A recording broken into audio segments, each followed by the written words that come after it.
বন্ধুরা, Shampa kitchen with village ফুডে আপনাদেরকে স্বাগত। প্রতিদিনের মতন আবারও চলে এসেছি একটা রেসিপি নিয়ে। আজকে সবারই প্রিয়, একদম গরম ভাতে তো জমেই যাবে। আর আজকে বানাবো সব সবজি দিয়ে। আর বাড়িতে অনেকটা ফুলকপি ছিল, সেই ফুলকপির ডাঁটা অনেকটাই বেঁচে গেছিলো, সেই ডাঁটাগুলো দিয়ে আজকে চচ্চড়ি রান্না করব, বাটি চচ্চড়ি করব, একদম খেতে ভালো লাগবে। এখানে সব কিছু কেটে নিয়েছি, ফুলকপি ডাঁটা, বেগুন, সিম সব কিছু কেটে নিয়েছি। আর সঙ্গে নিয়েছি এখানে আমদি মাছের শুটকি। এই শুটকি দিয়ে কিন্তু আজকে ফুলকপির ডাঁটা দিয়ে রান্না করব। এই মাছটা খেতে দারুণ তো লাগে এমনিতেই ভাজা, তারপর শুটকি আরও কত না ভালো লাগবে। গরম জলে আগে থেকে ভিজিয়ে রেখেছি, এগুলো ভেজে নেব। কড়াইটা বসিয়ে নিয়েছি, এরপর কড়াইয়ের মধ্যে দিয়ে দিচ্ছি সর্ষের তেল। সর্ষের তেলেই কিন্তু ভেজে নেব শুটকিটা। আর আগে থেকে গরম জল থেকে ভিজিয়ে রেখেছি, কারণ একদম যাতে জীবাণু থাকে সেই জীবাণুটাও চলে যাবে, আর মাছের গায়ে যে আঁশগুলো থাকে সেগুলোও উঠে যাবে। এই জন্য গরম জলে অবশ্যই আপনারা ভিজিয়ে রাখবেন। এরপর আমি দিয়ে দিচ্ছি তেলের মধ্যে পরিমাণ অনুযায়ী দিয়ে দিচ্ছি লবণ, আর দিয়ে দিচ্ছি পরিমাণ অনুযায়ী হলুদের গুঁড়ি। দিয়ে ভালো করে শুটকিটা ভেজে নেব, তাহলে একটু আর গন্ধও থাকবে না। দেখুন ভালো করে আমার মাছটা ভাজা হয়ে গেছে, আমি তুলে নিচ্ছি। জামবাটি নিয়েছি, এই জামবাটির মধ্যে আমি নিয়ে নিচ্ছি ফুলকপির ডাঁটাগুলো। হাতে মাখা আর তার স্বাদ তো সম্পূর্ণ আলাদা একদম। সবগুলো ডাঁটা আমি নিয়ে নিচ্ছি একসঙ্গে। দেখুন ঝিরিঝিরি করে আলু কেটে রেখেছিলাম, আলুগুলোও দিয়ে দিচ্ছি।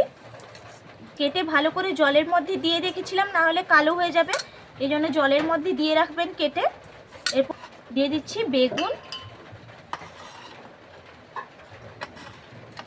দিয়ে দিচ্ছি সিম, টমেটো কুচি, একটা বড় সাইজের টমেটো কুচি করে নিয়েছি।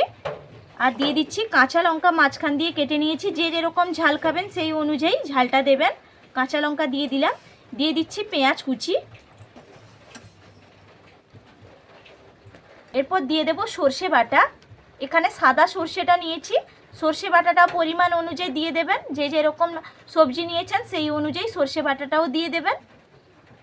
এরপর পরিমাণ অনুযায়ী দিয়ে দিচ্ছি লবণ, দিয়ে দিচ্ছি পরিমাণ অনুযায়ী হলুদের গুঁড়ি, আর দিয়ে দেব পরিমাণ অনুযায়ী কাশ্মীরি লঙ্কার গুঁড়ো।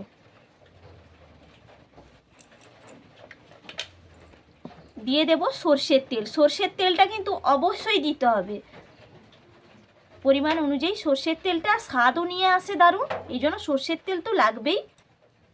এরপর এই যে ভাজা শুটকি, এগুলো আমি দিয়ে দিচ্ছি। দিয়ে এরপর ভালো করে সব হাত দিয়ে মাখিয়ে নেব। হাত দিয়ে ভালো করে মাখিয়ে নিয়েছি। দেখুন অর্ধেক রান্না কিন্তু এখানেই হয়ে গেল, আর কি সুন্দর লাগছে দেখতে। এরপর দিয়ে দিচ্ছি জল পরিমাণ অনুযায়ী।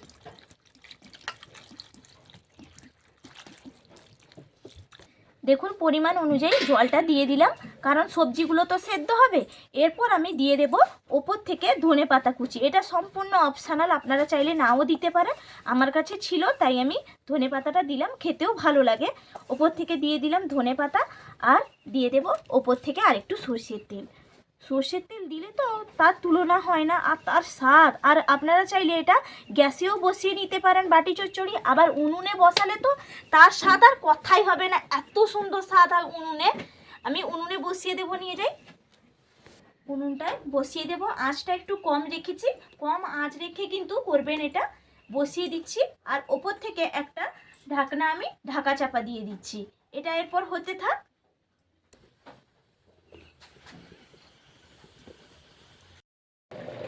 দেখুন একদম আঁচ কমিয়ে রেখেছি। এই সময় আমি ঢাকনাটা খুলে একটু নাড়িয়ে দেবো, অনেকক্ষণ বসানো আছে তো। এই যে দেখুন টকবক করে একেবারে ফুটছে, এই সময় আমি খুন্তি দিয়ে একটু নাড়িয়ে দিচ্ছি। দেখুন একবারে, তাহলে সবজিগুলোও সেদ্ধ হয়ে যাবে আর খেতেও ভালো লাগবে। এইভাবে হালকা আঁচে করবেন, একদম আঁচ বাড়িয়ে দিলে পুড়ে যাবে আর খেতেও ভালো লাগবে না। নাড়িয়ে দিলাম, আবার ঢাকা চাপা দিয়ে রেখে দেবো কিছুক্ষণের জন্য। ওটা আমি খুলে নিচ্ছি, আর একেবারেই দেখুন রেডি হয়ে গেছে। আর দেখতে কতটা লোভনীয় হয়েছে, আপনারা দেখেই বুঝতেই পারছেন যে কতটা লোভনীয় হয়েছে। একেবারে গরম ভাতের সঙ্গে তো পুরো জমেই যাবে। এইভাবে আপনারাও বানিয়ে ফেলুন।